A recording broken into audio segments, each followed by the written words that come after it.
Welcome to Marquee Backstage All Access. I'm your host, Julie Milam.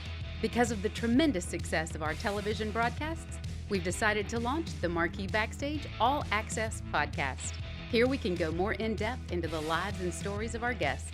We'll share content you didn't get to see on TV, plus you'll have access to all 5 songs played by the artist, which were all recorded at Thunder Sound Studios. So let's take you back to where it all began. Have you ever wondered what a grizzly bear would sound like if it could sing? It would sound like it had taken lessons from our guest this week, Jay Edwards. Here he is performing his song, Rambling Fever.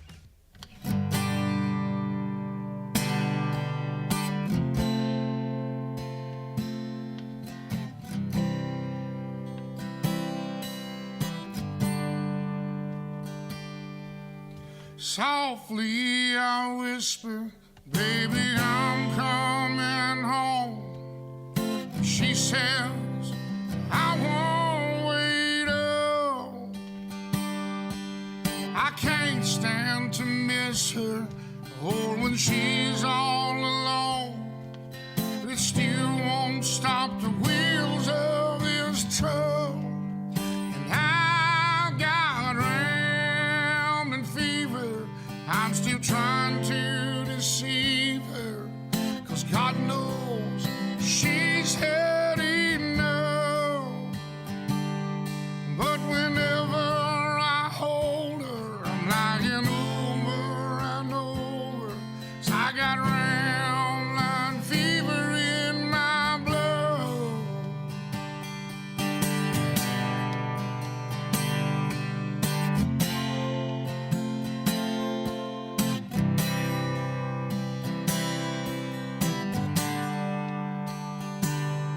I've counted the white lines from the bar to her bed, knowing I'll always want just one more. I got the reasons for leaving written down in my head. Every time that I walk through her door, and I got rambling fever. I'm still trying to deceive her, 'cause God knows she's had enough. I'm like an old roller coaster. I'm lying over and over. I got rambling fever in my blood.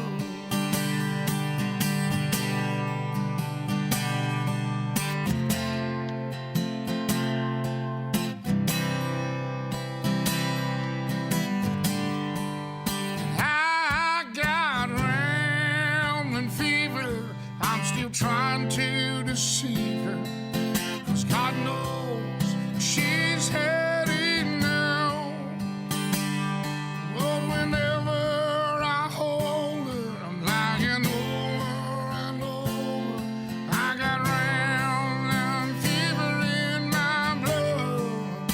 Oh, I got rambling fever. Rambling fever, a disease that eats her my soul. Ooh, I got rambling fever. Rambling fever, Lord knows.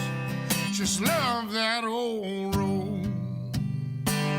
She knows that I love that old road. Lord knows I just love that old road. I got rambling fever. I got rambling fever. I got rambling fever. I got rambling fever. I got rambling fever.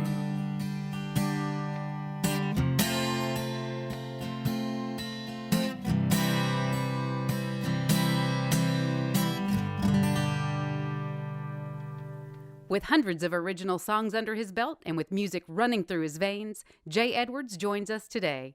He takes us on a journey through his childhood, his early days as a musician, and then he'll perform one of our favorites, Whole Lot of Nothing Going On. Take us back to the days of young Jay sitting on that pew, watching your family perform. You couldn't wait to be a part of it. Well, I don't know. I mean, I don't know if there was any waiting to be a part of it. I was by the time I was 2, could hold a microphone. They stuck me up there. So, yeah, we played and filled in whatever instrument needed to be played that night. If somebody didn't show up, so I've learned to play at every one of the instruments, and there was always an acoustic guitar laying around. If I wouldn't need it on the drums or the bass or something else, I learned to play trumpet in the 7th grade, so you could always get your trumpet out and play in church. So yeah, there wasn't a whole lot of waiting on time. It was just you had to get there early, get to singing. So So in your household, was there always music? People humming, people singing, talking about music. Did you really know that there was a life outside of music? There was always somebody singing and playing and doing something. There was a piano in the house. There was always an acoustic guitar in the house. And at any given time, there could be an electric guitar in the house or a tambourine. We just grew up that way. I remember a little story about my mom when she was a kid. I think she was around 13, and she wanted to go somewhere. My grandparents didn't want her to go, and they had company coming over. And so she went and hid in the barn, for a few hours. And finally my grandfather found her and scolded her. And I think she got a little smart mouth with him. And so he gave her a spanking, and he said, "Now dry your eyes and get your accordion and get in there and let's go in there."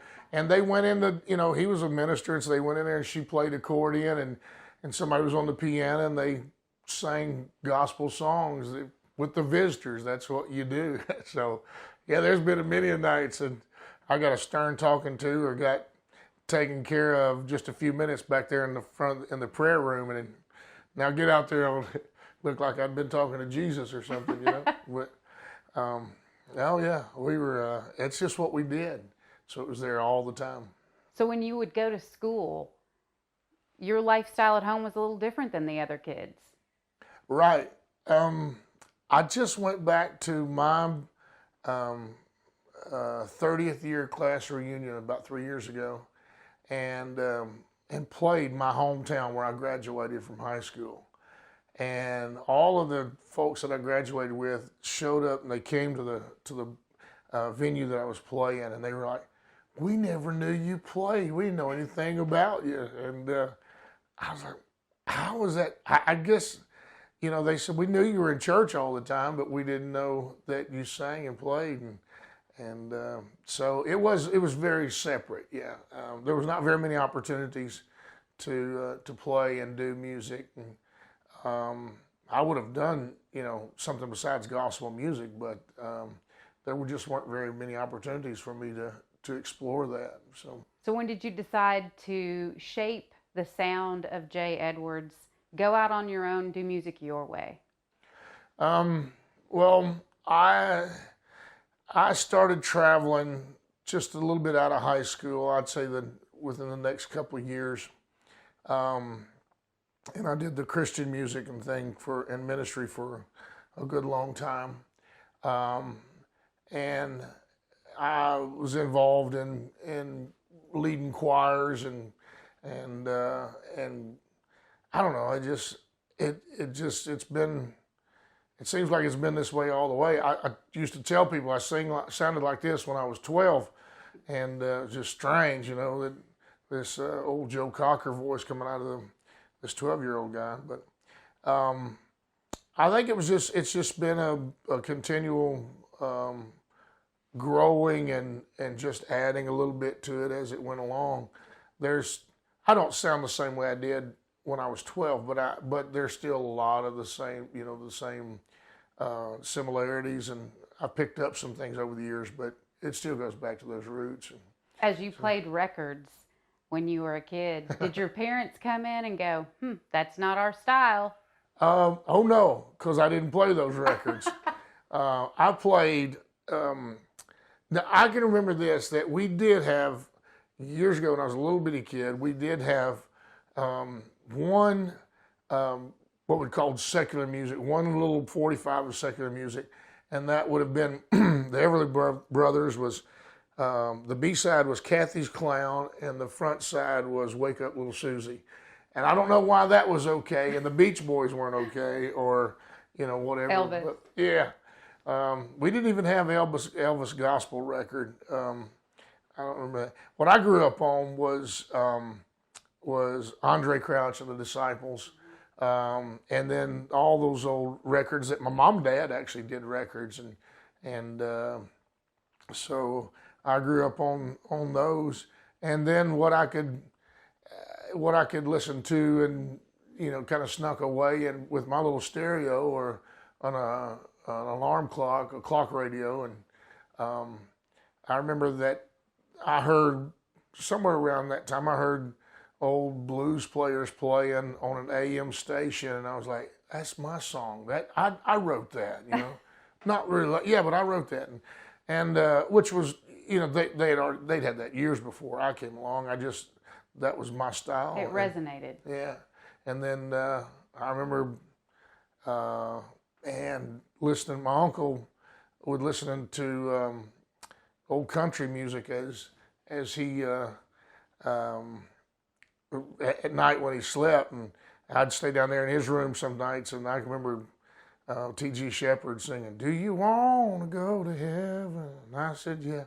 So I love those stories. That was, but I couldn't. Yeah. You couldn't get away with it. I couldn't get away with walking around and singing them, and yeah. So if we had a J. Edwards show today and your family came, would they jump on stage and follow your lead? Now my sister might, and if we could, I've still written some Christian stuff that my dad and mom might do. He just called me the other day and asked me about a song I'd written called "Peace Be Still." Wrote it a few years ago, and he wants to sing it, so I've got to go back and chart it again and send it to him. And that's great, though, to have your dad perform your music. Oh yeah. Where before you were very strict to conform to their style of music. Right. To see you blend those, blend your words and your lyrics, your feelings, into something that your family supports is beautiful. Yeah. Your daughter plays too. My daughter plays. We all play with us. I have two daughters, and but one of them's not as involved in the music as you're talking about. Cricket Davis. Yeah, she is. Man, she's just working her behind off in Nashville. I can't hardly get her to go with me anymore. Oh. So she's busy. She's on demand there, and she's playing the Broadway thing and stuff, but she's tearing it up. So just as you are. Oh yeah. So she's busy just like me. So love it. Can't wait to get more. Well, I can't wait to do more. How about that? We're on it. We're ready to go.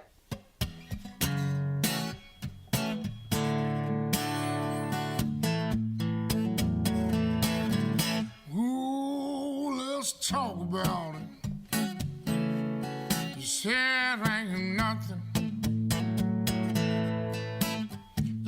Just walk around there. You know that I've been hurting,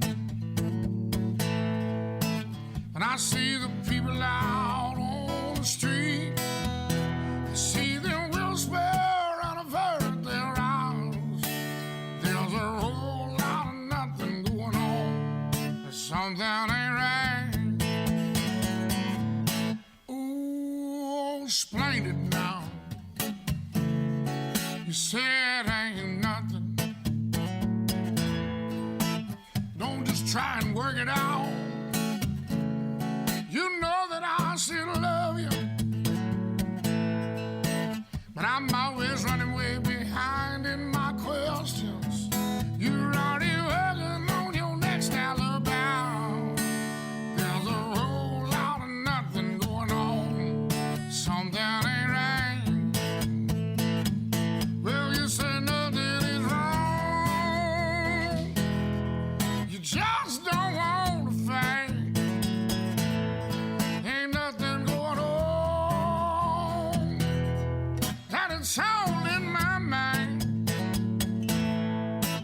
always on the telephone when you're all alone.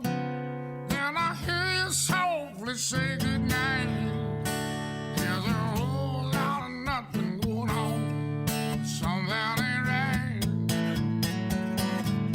Ooh, won't you listen to me? You said ain't nothing. You talk convincingly, but I still think you're busted. Always making plans with your besties, but you can't be bowling with your skirt that high.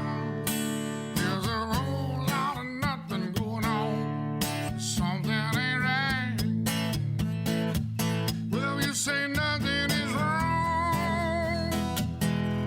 You just don't want to fight. Ain't nothing going on. That it's all in my mind. But you're always on the telephone when you're all alone. Then I hear you softly say goodnight. There's a whole lot of nothing going on. Something ain't right. Ooh, there's a whole lot of nothing going on. Something ain't right. Oh, it feels like something's wrong. Feel like something's wrong, baby. Feel like something's wrong. Still feels like something's wrong, baby. Yeah, there's a whole lot of nothing going on. Something ain't right. Ooh, there's a whole lot of nothing going on. Baby, something ain't right. That was Jay Edwards with Whole Lot of Nothing Going On. To view promos, behind-the-scenes footage, previews of upcoming guests, make sure to follow us on Facebook and Instagram at Marquee Backstage. Now get ready. Here's a moving story from Jay Edwards and his song, Still Looks Like a Hero to Me. Jay, as a native of Nashville, I remember the good old days of nothing but original music taking place outside of the Mother Church right there on Broadway. You have brought that back. I don't know if I brought it back because I'm a needle in a haystack. There's thousands of singers, and now there's thousands of bars stacked up on top of each other and venues up on Broadway and Second Avenue. But I see that there are a few people are advertising that they are an original show, but I'm the only all original 4-hour show every Sunday down there at Bootleggers, and I went out and got tired of singing everybody else's song and looked at the songs that I was writing, and people seemed to like them, and I said, let's try this, and now it's just what I do. There's no reason for me to be out there playing Brown Eyed Girl, and I've got a song that I think that I can put more emotion and more feeling in. How about that? I'm not saying it's any better. I'm just saying I can put more emotion and feeling in it. Well, you're telling the story of the audience who's listening. Right. They feel their own life when they watch you perform. Right.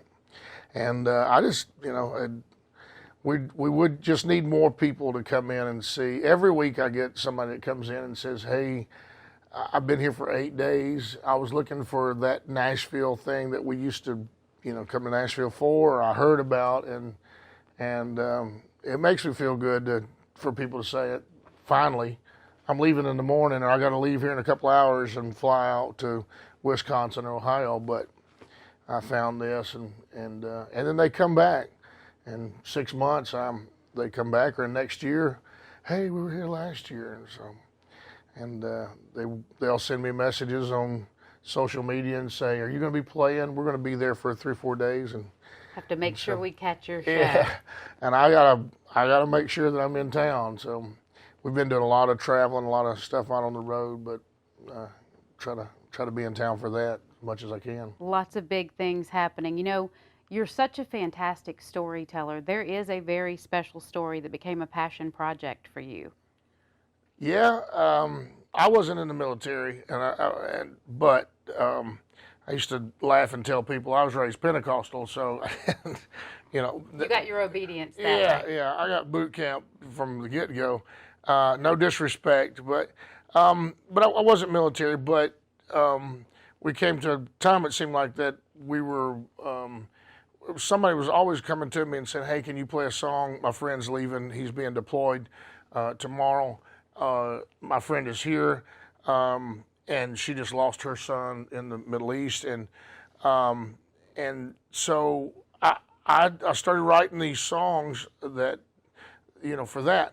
And the sad part about it is that Nashville didn't pick that up. We did an EP in 2014, which I thought was a great project, but Nashville didn't get behind it, and it just sat there. We had people, military people, in the studio while we were recording, and they'd be listening to the parts and wiping their eyes and saying, "This is the real deal." And I just, you know, I don't know. I wish it's there. It's on the back burner, but we just need somebody to get a hold of it and let's fly with it. The songs will still be relevant, you know, 10 years, 20 years from now. But we need somebody to get a hold of it. That's kind of been my deal in Nashville, is that when I first came to Nashville in 2009, had a few people that listened to me, and I started in Nashville in the blues community, but we had other people listening to my songs, and they're like, "Hey, we love it. We just don't know what to do with you." Right. And it's been that way for 10 years. I got started late in the, in Nashville. I'm not going to be the next Taylor Swift, I can tell you that, you know. Nor would you want to. Well, not what I want to, but that's kind of out of the question. That was, but we're just plugging along and doing what I like to do. I just would just love to be doing it in a little bit bigger audience and a little bit bigger places. So. We hope to see it go there. I think this passion project of yours deserves to be a USO tour. I hope so. I really hope so. I think those troops would absolutely love it. So we need to make sure we deliver that message directly to them. All right, I'm with you. I'll jump in there. Y'all just tell me where to be. Follow my lead, Jay. I'll take you there. Exactly.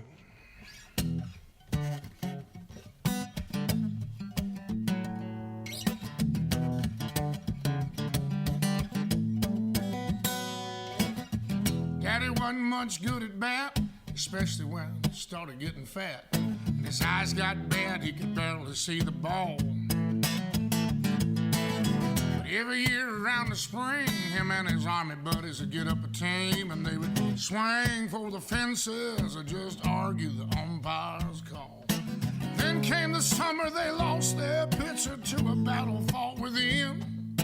Daddy put on his dress greens to say goodbye to Sergeant McGuinn, 'cause it was spit shine, cinch it rain, gig line high and tight, wear that cover the way it's supposed to be. He may be battle scarred, hard worn, out of fighting, tired and torn, but he's a picture of the land of the brave and the free. I swear by what's American, when he puts on that uniform, he still looks like a hero to me.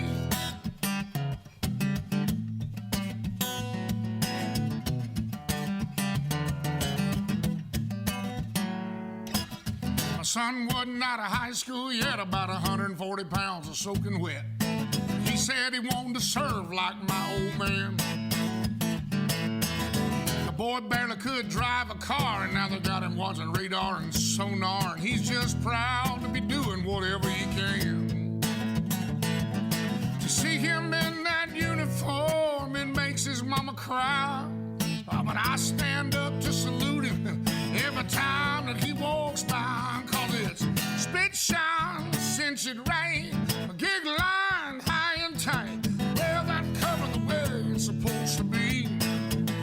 He may not be battle-scarred, hard-worn, out of fight or tired or torn, but he's a picture of the land of the brave and the free.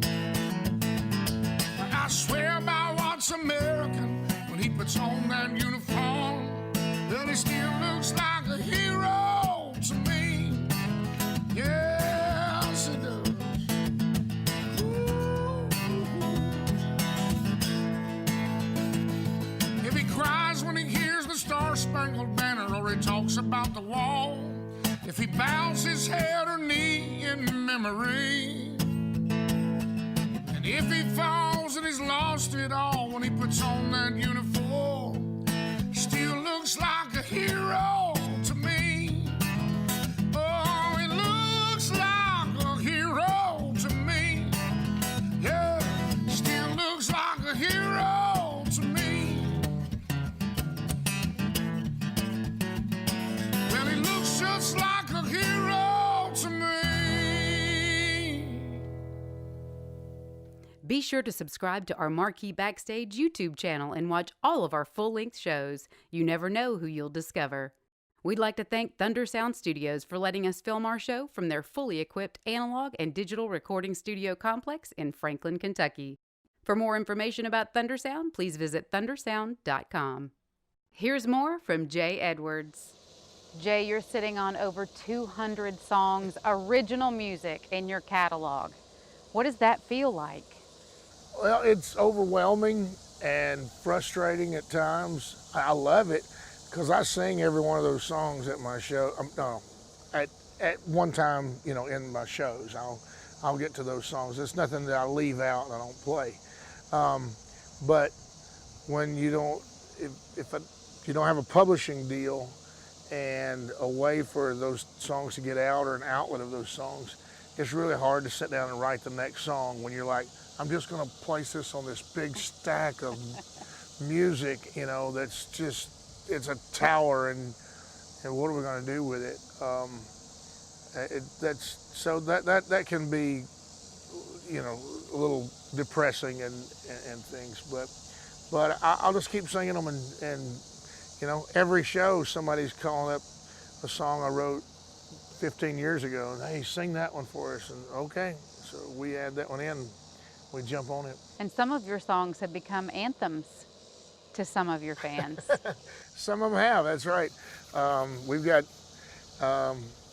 we got some that folks like to drink to, and they like to yell out and holler and sing. So it's good. It's good for that. Is it fun to hear that parents are playing your music on the way to taking their kids to school, and that's how they all choose to start their day? It's fun to hear that the kids, are saying, "Hey, Dad, play Jay Edwards," and people are calling me and saying, "Hey, I got to get another CD. My 16-year-old just got her first brand new car and stole my CD, my Jay Edwards CD, so I got to get another one." And it's been that way for a good long time. I really am happy about that.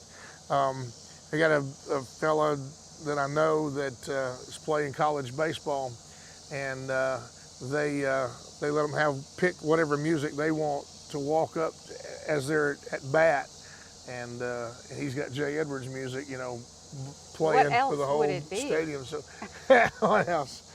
I love it. Again, it just comes back to that. With no publisher pitching those songs out there, it can just kind of hold you back a little bit. If everything, it's got an inflow, it's got to have an outflow. It's got to have a place out. And so if not a publisher and somebody else is recording my songs, then I need to be in a place where I'm able to record more of my songs and sell them too, not just sitting. Well, we hadn't sold 1,000 copies of this yet, so, what are we going to do? But, we're always recording, and I'm going to continue recording, putting my songs out and new albums out as fast as I can. So. Well, you had quite the audience in the Caribbean recently. You played a big show, and I think you were surprised even by the mass of audience. Yeah, it was. We got a chance. My friend John Schneider asked me to ride with him down to Punta Cana, Dominican Republic, and for Kid Rock's birthday party and birthday bash, and so I went along for the ride. Were you prepared? I don't know, man. It was just kind of a shock. I had my passport, so that was I was ready to go, but they put us on the stage, and it was kind of weird because we were the only singer-songwriter type setting. There's 4 guys sitting sitting there, John Schneider, Jacob Lyda, me, and Christian Davis. Okay. And so we were, sitting out there on this stage in front of this big, huge pool, and then all these cabanas and just people as far as you could see, and they're swimming right up to the, almost to the stage, and there've been bands out there rocking it and blowing it out all day, and then we come up there with these acoustic guitars, and I just started singing one of my, one of my old school country songs, and it was great. The crowd went nuts, and then later on, it was we walked out, and I had the 21-year-olds coming up and up out of the pool and said, "Hey, I loved your music," and then big old monster, military guys beating on their chest saying, "Hey man," couldn't even put words together. That song, man, yeah. It touched me right Yeah. here. So we figured it out. So it's great. It's great. And then we got some. Yeah, everybody's always talked about my demographics, and my demographics are from 5 to 125. And we've got some folks back that we met along the way. They call us all the time and say, "We're still your oldest groupies. We can't come to the shows anymore, but we see you on, on social media, and we sit here and have a concert, social media concert in our house." But We're going to bring it to the living rooms now. let's do it. Let's do it. Tell us a little bit about Cold. Oh man, I tried to put this album out since 2012. We've started over on it 10, 15 times. Songs have gone on it, songs have gone off of it. Started with different producers. Finally, we produced it, or got it produced in 2018, September 2018. Drew Smith and Mike Sprinkle co-produced it. Everybody that even played on it, Nashville musicians, everything, said it's so different than anything that's been in Nashville for 10 years. It goes back to some old school stuff.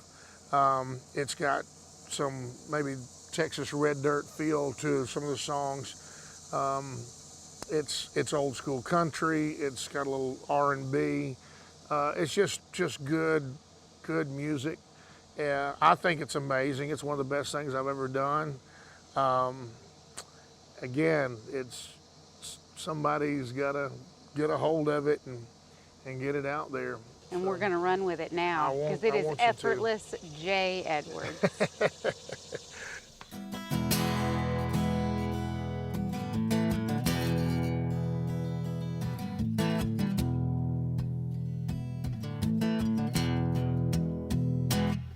I've been laid off, but I ain't laying around. Been working like a dog, giving my all since the plant shut down. It ain't easy picking up pieces. There's a piece of me that still believes things happen for a reason.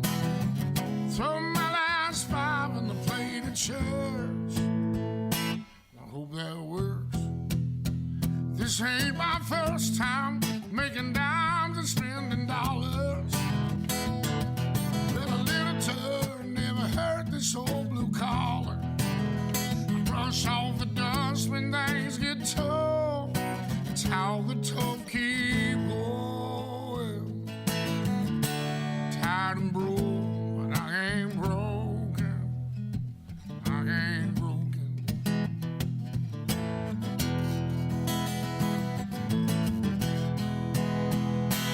Sometimes a long shot is your best bet. 'Cause there's a hunger inside you can only find in folks that ain't made it yet. I feel overdrawn. You know I'm past due. I ain't never been a man to fold a bad hand 'cause I'm too afraid to lose. I'm banking on luck and I'm making change. I'm counting on fate.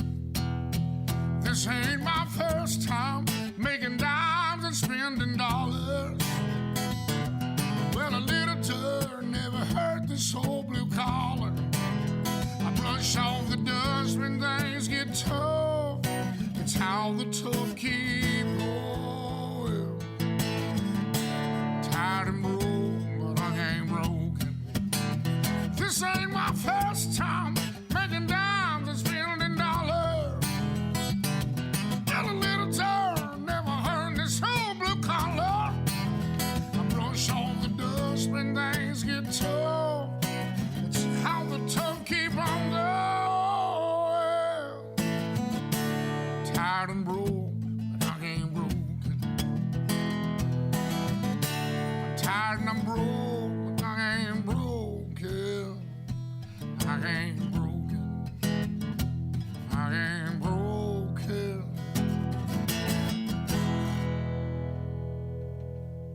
That was Jay Edwards with I Ain't Broken. If you'd like to keep up with our guest Jay Edwards, you can follow him on social media at Jay Edwards Music. Make sure to follow us as well on Facebook, Instagram, and on YouTube at Marquee Backstage. Next week on Marquee Backstage All Access, we get up close and personal with Dan Luke and The Raid. They'll get deep with us on set and introduce new music from their debut album, Out of the Blue. We hope you've enjoyed this week's show as much as we have. We'll leave you with one more song from Jay Edwards called I Don't Want to Know. Until next time, I'm your host, Julie Milam. I'll meet you next week on Marquee Backstage All Access.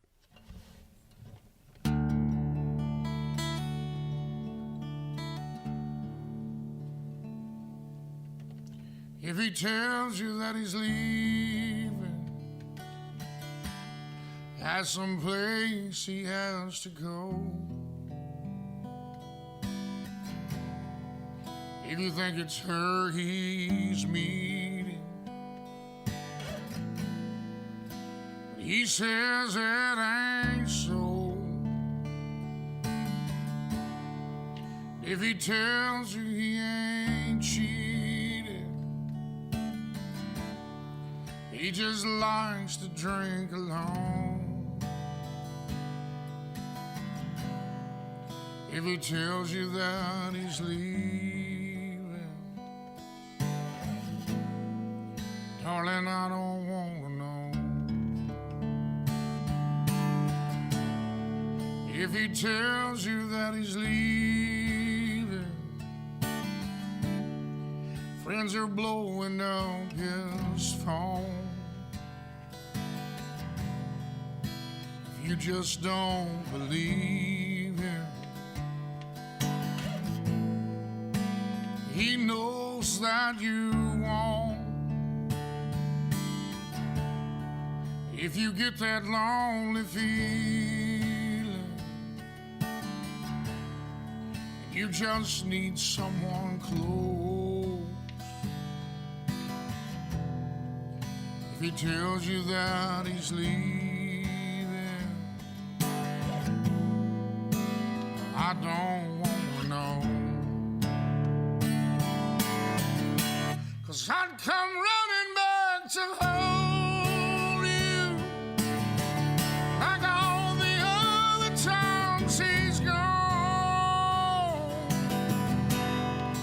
If he tells you that he's leaving, I don't want to know. If he tells you that he's leaving for a drive to find his soul, it's gonna be a while before you see him. He don't know when he's coming home. If he says you're not the reason, he's gotta face his problems on his own. If he tells you that he's leaving, this time I don't want to know. 'Cause I'd come running back to hold you, like all the other times he's gone. So if he tells you that he's leaving, I